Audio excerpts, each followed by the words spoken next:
भक्तों, हम जानते हैं कि कोई भी काम भगवान की मर्जी के बिना संभव नहीं। हम चाहे जितनी भी कोशिश कर क्यों न कर ले, होता वही है जो भगवान की मर्जी होती है। हो यही वही जो राम रचि राखा, वही होता है जो राम जी ने रच रखा है। तो आइए पूज्य श्री मलुक पीठ वाले महाराज जी से इस कथा का आनंद लेते हैं। हर व्यक्ति पूजा चाहता है, सम्मान चाहता है, प्रतिष्ठा चाहता है। चलो, ये चाहत तुम्हारे मन में है तो भी राम राम करो, क्योंकि जिसकी प्रथम पूजा हो रही है उनसे पूछो आपकी प्रथम पूजा कैसे हुई। यहां महाराज जी कह रहे हैं, गोस्वामी जी, राम नाम को प्रभाव पूजियत गण राव। इसमें तो गणेशोत्सव चल रहा है। भाद्र शुक्ल चतुर्थी से चतुर्दशी तक 10 दिन का गणेशोत्सव चल रहा है। संपूर्ण भारतवर्ष में गणेश जी का पूजन विधि पूर्वक शास्त्र विधि से पूजन होता है। उनकी प्रथम पूजा हो रही है। देवताओं ने कहा कि हम लोग तो बड़ी बड़ी तपस्या किए कि हमारी प्रथम पूजा हो, बड़ा प्रयास किया, हमारी प्रथम पूजा नहीं हुई। हे गणेश जी महाराज, आपकी प्रथम पूजा क्यों होती है? सबसे पहले आपका स्मरण क्यों किया जाता है? गणपति स्मरणम सबसे पहले। सजयति सिंधुर वदनो देवो यत्पाद पंकज स्मरणम वासर मणिरिव तमसांदासीनासयति विघ्नानाम। जैसे सूर्य के उदय से अंधकार नष्ट हो जाता है, ऐसी गणेश जी के स्मरण से विघ्नों का अंधकार ऐसे नष्ट हो जाता जैसे सूर्य के उदय होने से रात्रि चली जाती है। आपकी प्रथम पूजा क्यों है? तो यहां कह रहे हैं तुलसीदास जी, कियो ना दुराव कही आपनी करनी।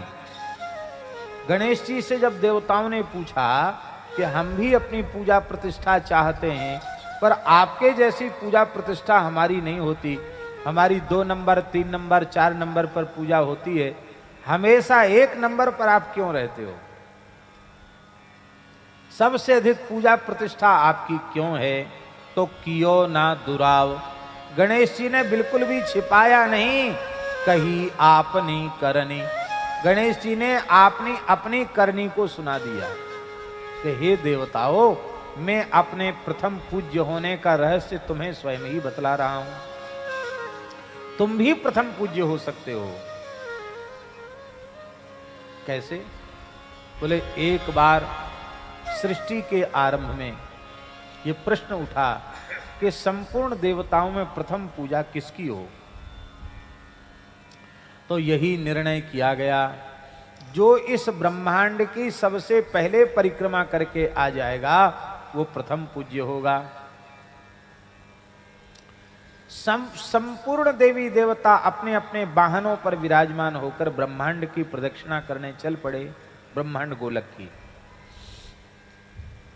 गणेश जी कहते कि हमने मन में सोचा कि हमारा स्थूल शरीर है, स्थूलम खर्वतनुम, कद भी छोटा है, पेट भी बड़ा है, लंबोदर हैं।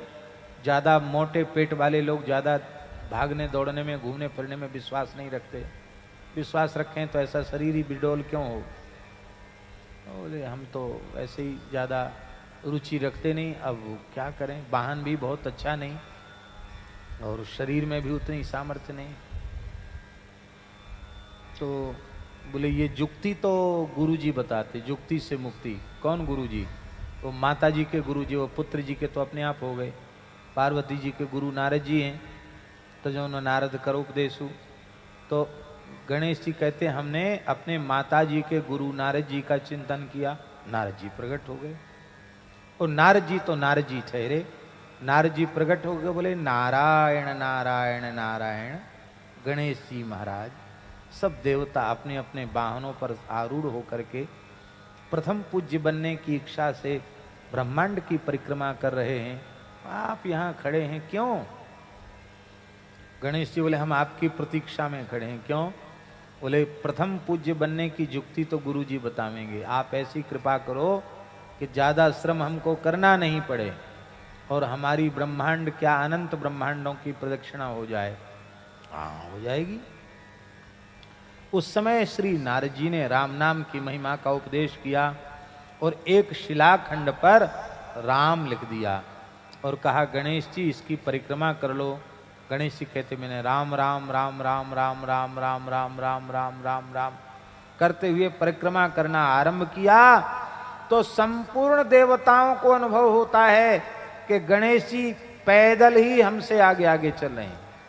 ब्रह्मा जी को लगता है कि हमारा हंस तो चल ही नहीं पा रहा है, हमसे आगे आगे गणेश जी। शंकर जी को लगता है हमारे नंदी भी लगता है इनकी चाल ढीली हो गई, गरुड़ का वेग भी कम हो गया। सबके वाहन, कार्तिकेय का मयूर भी लगता है नहीं चल पा रहा, हाँफ रहा है बेचारा, गणेश जी को छूने। गणेश जी पैदल चल रहे हैं। देवराज इंद्र का ऐरावत हाथी नहीं चल पा रहा है। सबको अनुभव होता कि गणेश जी हमसे आगे चल रहे हैं, पैदल चल रहे हैं।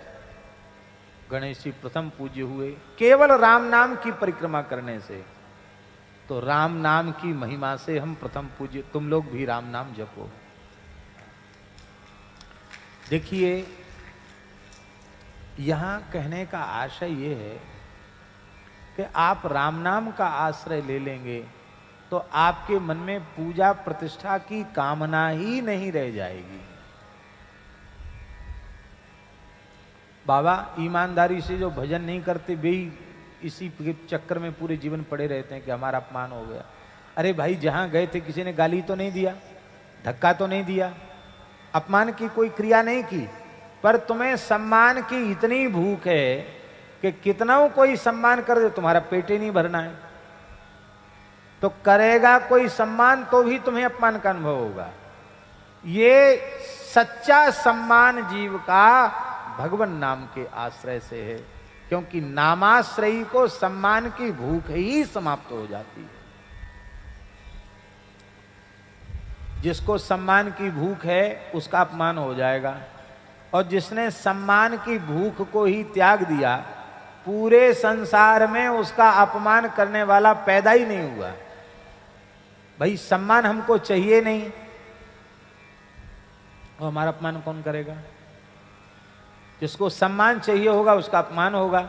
जिसने सम्मान की इच्छा का ही त्याग कर दिया उसका अपमान हो नहीं सकता। गणेश जी महाराज की ऐसी महिमा है। भव सागर को सेतु, कहते राम नाम भव सागर का सेतु है, पुल है।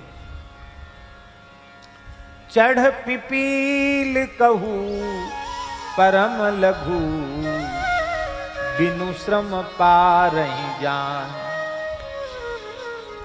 राजा लोग नदियों पर पुल बना देते हैं तो चींटियां भी बड़े से बड़ी नदियों को पार उतर जाती हैं।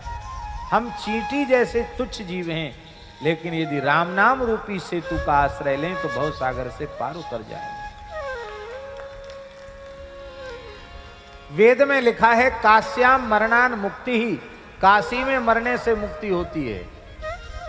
गोस्वामी जी काशी वासी हैं, काशी के बड़े निष्ठावान हैं गोस्वामी जी।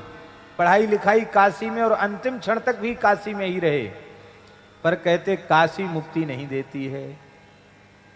गोस्वामी जी कह रहे हैं इस पद में, काशी मुक्ति नहीं देती है, तब मुक्ति कौन देता है?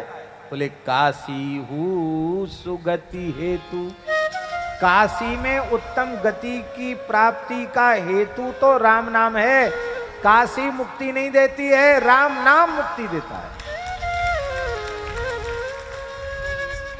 काशी मरत जंतु अवलोकी, काशी मरत जंतु अवलोकी, जासु नाम बल करहूं विशोकी, जासु नाम बल करहूं विशोकी। काशी में मरने वालों को राम नाम से ही मुक्ति प्राप्त होती है, राम नाम ही मुक्ति देता है। इसका तात्पर्य है राम नाम जपने वाला जहां मरे उसे काशी में मरने का लाभ प्राप्त हो जाए, कहीं मरे।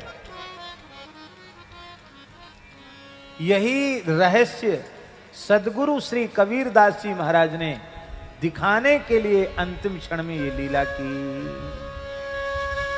जो कबीरा काशी मरे तो राम ही कौन निहोरा रे, राम ही कौन निहोरा। काशी में मरने से तो सब मुक्त होते हैं राम नाम सुन के। मैं राम नाम के प्रभाव से मगहर में देह त्याग कर भगवत धाम जाऊंगा। और मगहर में राम राम कह के श्री कबीर जी ने देह त्याग किया। पुष्प से प्रकट हुए, पुष्प ही बन गए और अविनाशी की गोद में पहुंचे जाए कबीर। अविनाशी की गोद में पहुंचे जाए कबीर। ये राम नाम की महिमा है। इसलिए उपनिषद में लिखा है जो श्री राम तारक मंत्र का जप करता है मुक्ति क्षेत्र काशी में ही उसका निवास है। वो जहां मरेगा काशी में मरने का लाभ उसे प्राप्त हो जाएगा। कहते देख लो, कहते हम इसके साक्षी, हमको पता है। भूत भावन भगवान विश्वनाथ और भगवती जगदम्बा अन्नपूर्णा क्या जपती हैं? जपत सादर शंभु सहित घरनी, जपत सादर शंभु सहित घरनी। भगवान शिव आदर पूर्वक राम नाम जपते हैं, अकेले नहीं जपते, सहित घरनी। घरनी माने अपनी गृहिणी भगवती जगदम्बा पराम्बा अन्नपूर्णा पार्वती जी के सहित निरंतर राम नाम जपते हैं। भगवती पार्वती भी कह रही तुम पुनि राम राम दीन राती, तुम पुनि राम राम दीन राती, सादर जपऊ अनंग अराती, जपहु अनंग अराती, सादर जपहु अनंग अराती, सादर जपहु अनंग अराती। भगवान शंकर आदर सहित अहर्निश राम नाम का जप करते हैं। और पार्वती जी सहस नाम सम सुनि शिव बानी, सहस नाम सम सुनि शिव बानी, जप जे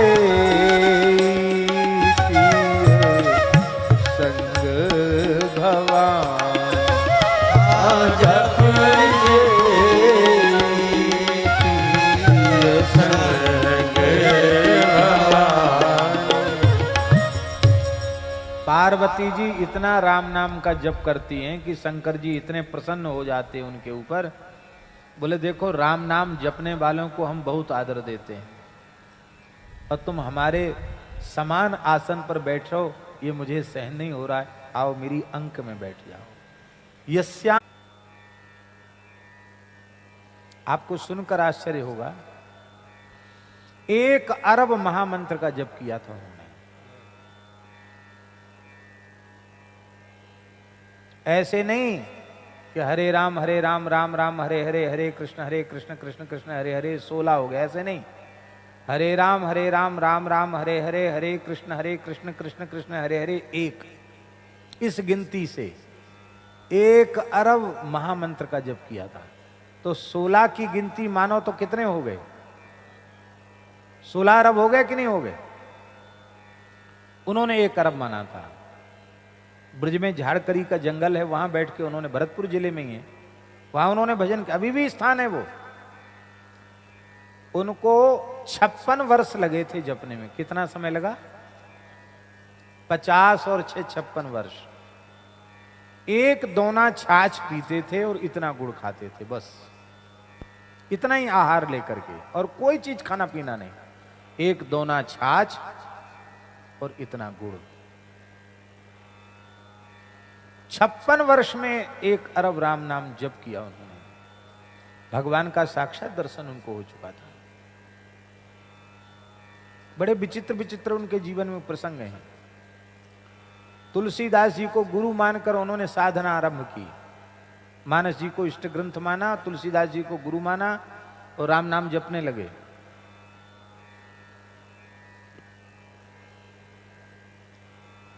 बाद में महामंत्र जपने लगे। हनुमान जी ने प्रकट होकर कहा, क्या चाहिए बाबा?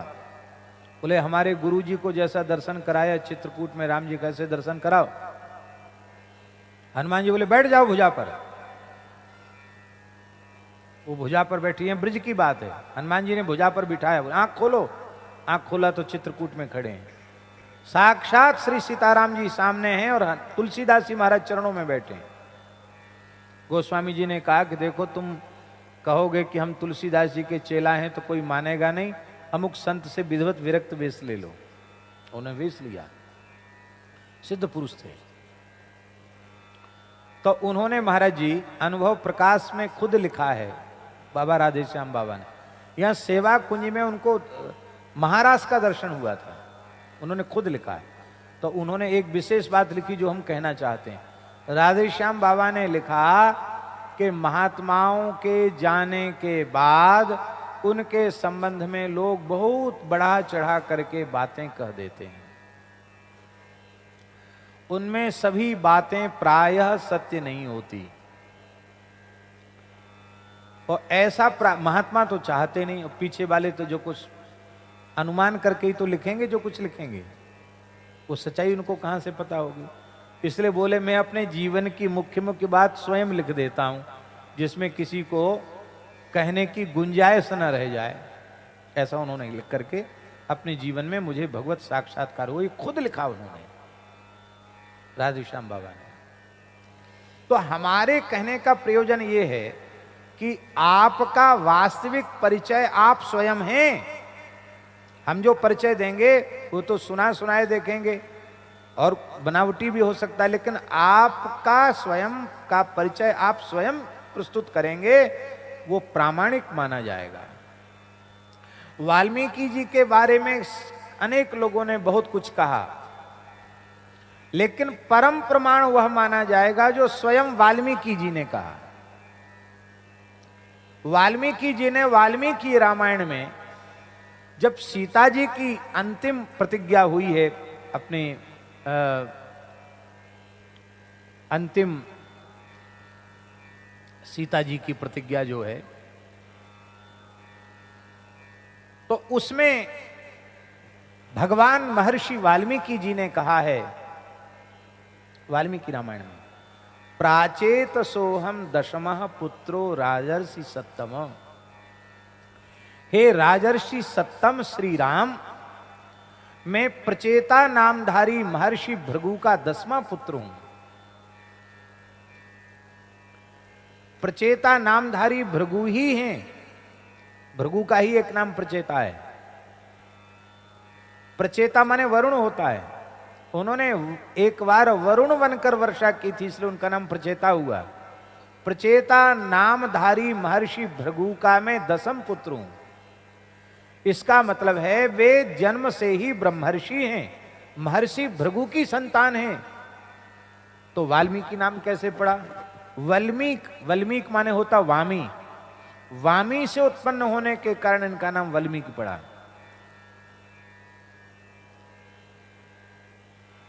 भृगु जी महाराज तप कर रहे थे। भृगु जी के कठोर तप को देख करके इंद्र को भय हुआ कि कहीं ये तप करके स्वर्ग को न जीत लें। तब उनके तप में विघ्न करने के लिए कामदेव और अप्सरा को इंद्र ने भेजा महर्षि भृगु के चित्त को क्षुब्ध किया, उनका अमोघ तेज वाल्मीकि माने वामी में स्खलित हुआ, और महर्षि भृगु तो अपनी तप में विघ्न मान करके वहां से चले गए, और उस वाल्मीकि से एक दिव्य बालक प्रकट हो गया। उस वाल्मीकि से उत्पन्न होने के कारण उस बालक का नाम वाल्मीकि हुआ। वाल्मीकि माने वामी। प्रियादासी ने इसका समाधान दिया है आचार्य जी। तो अब ऋषि तो चले गए, है तो ऋषि पुत्र, पर जंगल के जो कोल भील थे वो उन्होंने देखा कि ये बालक है, उनको कोई संतान नहीं थी, तो उन्होंने उस बालक को उठा लिया। तो क्योंकि तुलसीदास जी स्वयं वाल्मीकि के अवतार हैं और वो बार बार ये बात कह रहे हैं, तो झूठी तो नहीं हो सकती। तुलसीदास जी की सब बातें हम सत्य माने और इसको हम कहें वो कल्पित है, झूठी है, तो ये तो बहुत गलत बात है। तुलसीदास जी की जब एक बात अप्रमाण होगी तो सब बात अप्रमाण हो जाएगी, और जब सब प्रमाण है तो ये भी प्रमाण है। वो स्वयं कह रहे हैं महिमा जासु जान, वो स्वयं कह रहे हैं जान आदि कवि नाम प्रतापु, भयु शुद्ध करी उल्टा जापू। उल्टा नाम जपत जग जाना, वाल्मीकि भय ब्रह्म समाना। और विनय पत्रिका में तो अनेक स्थलों पर उन्होंने इस बात का स्मरण किया है। भविष्य पुराण में लिखा है वाल्मीकि तुलसीदास कलौ खलु भविष्यति, महर्षि वाल्मीकि ही तुलसीदास जी के रूप में प्रकट होंगे। और नाभाजी महाराज कहते हैं कलि कुटिल जीव निस्तार हित वाल्मीकि तुलसी भयो। कलयुग के कुटिल जीवों का उद्धार करने के लिए महर्षि वाल्मीकि ही गोस्वामी तुलसीदास जी के रूप में अवतरित हुए। और वे तुलसीदास जी कह रहे हैं, इस बात पर हमें विचार करना चाहिए। तो हुआ क्या? प्रियादास जी समाधान दे रहे हैं, भील संग भील भय, ऋषि संग ऋषि भय। जब भीलों ने उनका पालन किया तो वो उनके साथ रह करके उनके जैसे हो गए। अब उनके जैसे हो गए तो उनको तो कुछ पता नहीं था कि हम ऋषि के पुत्र हैं। अब तो वही लूटपाट, वही सब काम, अरे जो जंगली लोग करते वही सब काम वो करते थे। और इसी बीच में सप्तर्षि आ गए, बोले आज तो कहीं को उपाय मिला नहीं, इन्हीं का दंड कमंडल छीन लिया जाए। बांध दिया उनको, बोले देखो तुम ले तो लो सब कुछ, जो तुमको चाहिए उसको ले लो, लेकिन तुम एक बात अपने घर पूछ के आओ कि तुम जो कुछ करते हो, धन कमाते हो, अपने भीलों के कुटुंब का पोषण करने के लिए ये सब काम करते हो, तो उनसे पूछ के आओ परिवार के लोगों से कि जो तुम कुछ कमा के लाते हो वे केवल उसके हकदार हैं कि तुम जो ऊटपटांग काम करते हो पाप, उस पाप कर्म का फल वो उसमें भी हिस्सेदारी उनकी है क्या? है पूछ के आओ। वो गए पूछने, सबने कहा हम तो केवल जो कमा के लाओगे वो खाने वाले हैं, जो कुछ तुम चोरी डकैती करो, ऊटपटांग काम करो, वो सब उसका परिणाम तो तुमको ही भोगना पड़ेगा, हम उसमें फलभागी नहीं है। राजा पकड़ लेगा तो भी दंड तुम्ही को होगा, और मरने के बाद नरक जाओगे तो भी दंड तुमको ही भोगना पड़ेगा। अरे ये तो बड़े स्वार्थी हैं, माल खाने के लिए सब तैयार हैं और हमने कुछ किया उठपटांग तो उसका फल हमें अकेले भोगना पड़ेगा। वैराग्य हो गया, आए महात्मा को दंडवत किया, बोले महाराज हमें कोई साधन बताओ। बोले कोई साधन नहीं है, तो राम राम राम राम न कह के मरा मरा बोले, बोले मरा मरा जपो, तो मरा मरा जपने से भी राम राम हो गया। यही बात कहते वाल्मीकि व्याध है, व्याध मैंने व्याधों के संग व्याध हो गए, अगाध अपराध निधि, ऋषि होकर के भी। अरे आपके वक्ष से नर्मदा जी प्रकट होती हैं, नर्मदा से भगवान शिव प्रकट होते हैं, भगवती परम्बा जगदम्बा विंध्यवासिनी आपके ऊपर निवास करती है।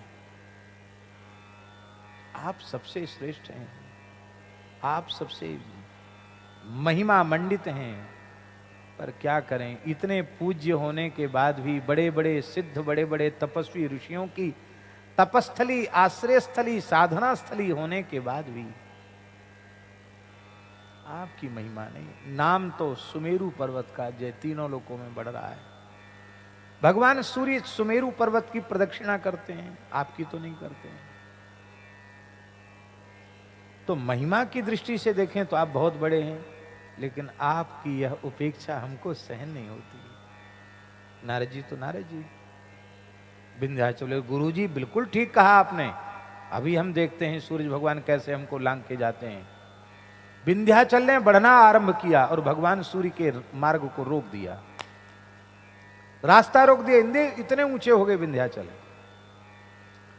अब सूर्य की गति अवरुद्ध हो गई, अंधकार छा गया, दिन होना ही बंद हो गया, हाहाकार मच गया। क्या करे, कैसे करे? देवताओं ने कहा भगवान सूर्य के बिना तो सब धर्म कर्म विलुप्त हो जाएगा, धर्म का लोप नहीं होना चाहिए। अगस्त जी के पास, ब्रह्मा जी के पास, ब्रह्मा जी बोले अगस्त जी के पास जाओ। अगस्त जी उस समय काशी में विराजते थे। कहां विराजते थे? अगस्त जी काशी में विराजते थे। उस समय काशी में रह के भजन करते थे अगस्त जी। अगस्त जी के पास संपूर्ण देवता गए, बोले महाराज आप विंध्याचल को रोको।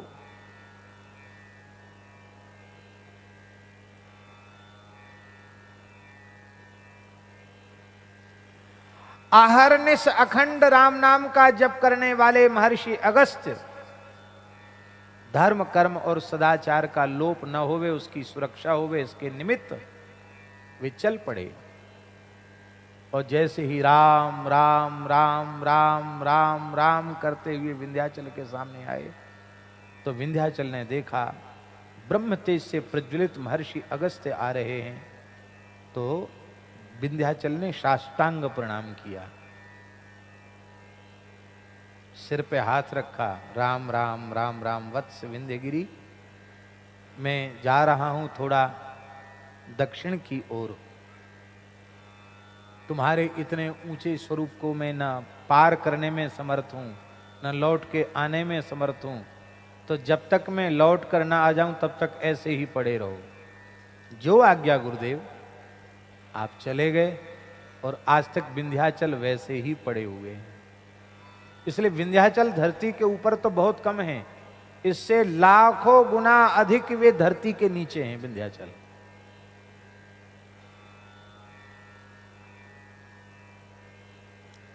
ध्यान में आई बात नहीं आई? जिस विंध्याचल में इतनी सामर्थ्य है कि वह भगवान सूर्य के मार्ग को रोक सकते हैं, वो विंध्याचल राम नाम जपने वाले महर्षि अगस्त्य के मार्ग को रोक नहीं सकते। इसका मतलब है राम नाम लेने वाले का मार्ग रोकने की सामर्थ्य विंध्याचल जैसी ऊंचाई किसी को प्राप्त हो चुकी हो, वो भी राम नाम लेने वाले के रास्ते को रोक नहीं सकता। बिना किसी रोक टोक के आप बढ़ते चले जाइए भगवान नाम का आश्रय लेकर के। राम नाम के बल से इतने बड़े विंध्याचल को उन्होंने सुला दिया। आज तक सो रहे हैं विंध्याचल। सोख्यो सिंधु रोक्यो विंध्य, विंध्याचल को बढ़ने से रोक दिया। सोख्यो सिंधु घट जहू नाम बल, घटज माने अगस्त जी, कुंभ योनि, कुंभज, घटज, नाम के बल से विंध्याचल को रोक दिया, नाम के बल से समुद्र को सोख लिया।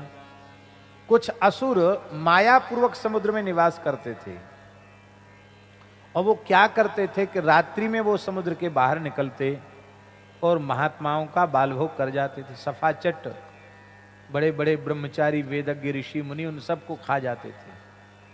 हाहाकार मच गया, महाराज दिया बत्ती लेके खोजो तो कोई ब्राह्मण नाम को न मिले, ब्राह्मण नहीं मिलेंगे तो धर्म का ही लोप हो जाएगा। हाहाकार मच गया, यज्ञ बंद हो गए, स्वाहाकार स्वधाकार सुनाई पड़ना बंद हो गया।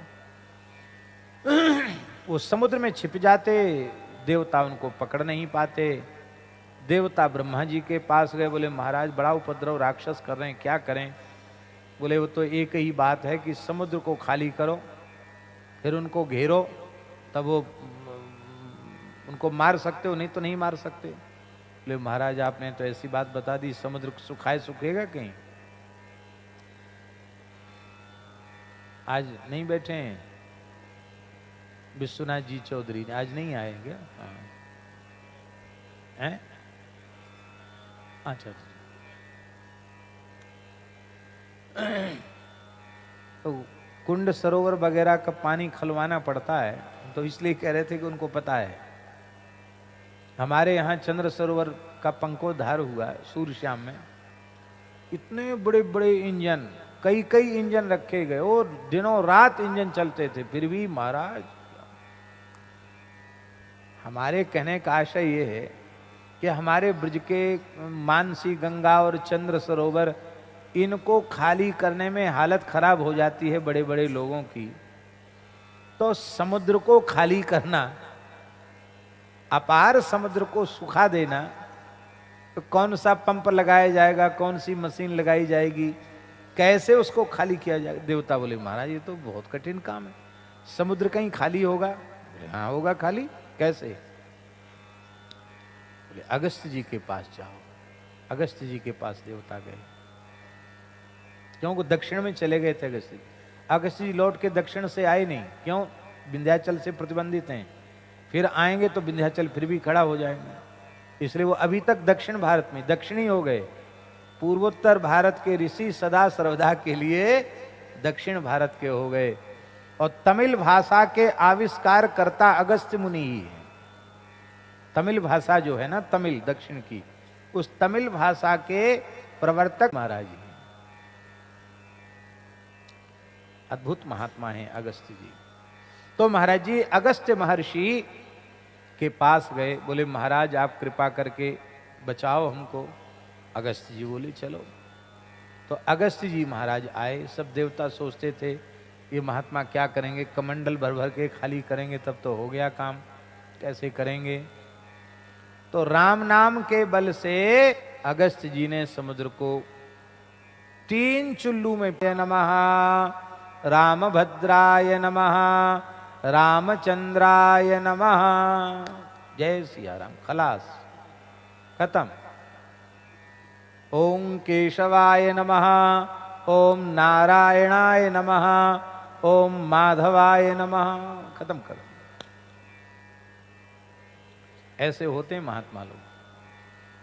आप कहेंगे कि कैसे पी गए समुद्र को? सब समुद्र पी गए, 3 चुल्लू में समुद्र पी गए, और देवताओं ने घेर करके असुरों को मार डाला।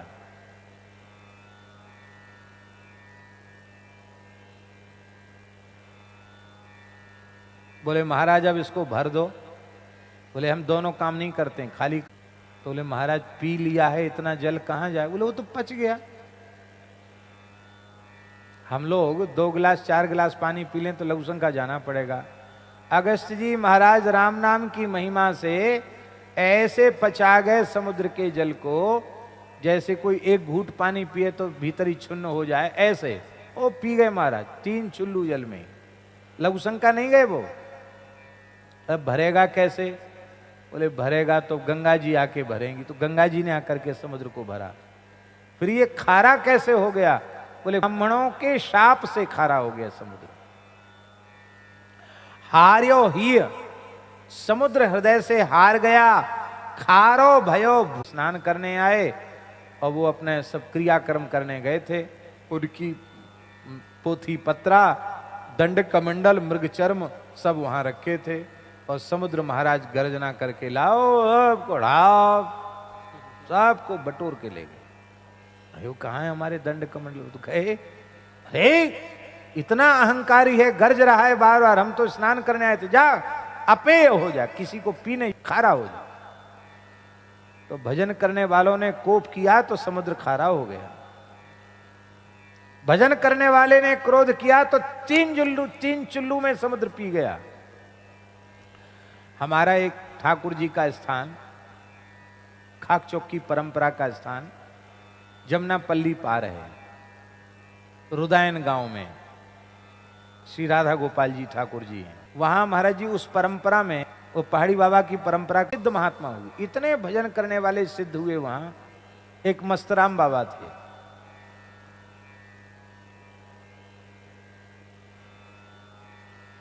अहरनिश राम नाम का जप करते थे, मस्त रहते थे। बोले बाबा या में तो पानी रहे हो ना है, और कितेक पीवे गो। अरे बोले मूर्ख, हमारे पुरखा अगस्त जी है जो 3 चुल्लू में समुद्र पी गए, तू कुआ की बात कह रहा है? तेरे बाप दादा वो हमें पानी नहीं पिवा सके, तू कहा पानी पिवावेगो? सोई वो समझ गया कि सिद्ध पुरुष हैं, चरणों में पड़ गया, रोने लग गया। देख ब्रजवासी है, तू पहलवाने तो बने हो रहे, पर किसी साधु के साथ मजाक नहीं करना, परिहास नहीं करना। हम उन अगस्त जी की संतान हैं, उन ऋषियों की संतान हैं जो 3 चुल्लू में समुद्र पी गए थे। फिर बोले देखो भैया, हमने आज तक काऊ ब्रजवासी एक कष्ट नहीं दियो, तू रोवे मत, तेरो अमुक खेत सूख रहे हो और मैंने तेरो खेत सींच दियो। महाराज कई कोस दूर खेत था उसका, वहां जाके उसने देखा तो पानी यहाँ पी रहे थे, वहां खेत की सिंचाई हो रही थी। ऐसे से आप लोग कहेंगे कहां जाकर उन्होंने तंत्र किया, मंत्र किया, जंत्र किया, किससे सीखा? केवल और केवल राम नाम की महिमा से वे परम सिद्ध हो गए। ये बात हम इसलिए सुना रहे हैं कि आज भी भगवान नाम की महिमा का ऐसा अपूर्व प्रभाव है। आगे कहते हैं, बस इसको हम पूरा कर देते हैं आज। नाम महिमा अपार, शेष सुख बार बार, मति अनुसार बुध वेदहु बरने। 1000 मुख जिनके हैं, 2000 जिह्वाएं जिनकी हैं, वो शेष भगवान भी नाम महिमा का गान करते हैं। और शेष मरति काम धेनु तुलसी को, नाम रति काम धेनु तुलसी को काम तरु, नाम रति काम तरु राम को दलनिहार, दारिद दुकाल दुख। संसार की सारी समस्याओं का समाधान राम नाम से संभव है, पर दुर्भाग्य है लोग राम नाम की महिमा को स्वीकार नहीं करते हैं। मैं विश्वास पूर्वक कह रहा हूं, आज पूज्य श्री काश्मीरी बाबा की पवित्र पुण्यतिथि है। यदि पूरे संसार में घर घर में कल 248 में पद की चर्चा हम करेंगे। पाही पाही राम पाही, राम भद्र रामचंद्र, बहुत सुंदर पद है, इसकी चर्चा हम कल करेंगे। ये पूर्ण शरणागति का पद है, इसकी चर्चा हम कल करेंगे। इन्हीं शब्दों के साथ परम पूज्य श्री काश्मीरी बाबा जी के पावन चरणों में, परम पूज्य श्री प्रेम भिक्षु जी महाराज के पावन चरणों में, ऐसे अनुपम गुरु शिष्य के चरणों में जय गोपाल जय जय का उपयोग करेंगे। महाराज सभी अपने स्थान पर बैठे रहेंगे। संत एक बाबा को दो, बाबा को दो एक।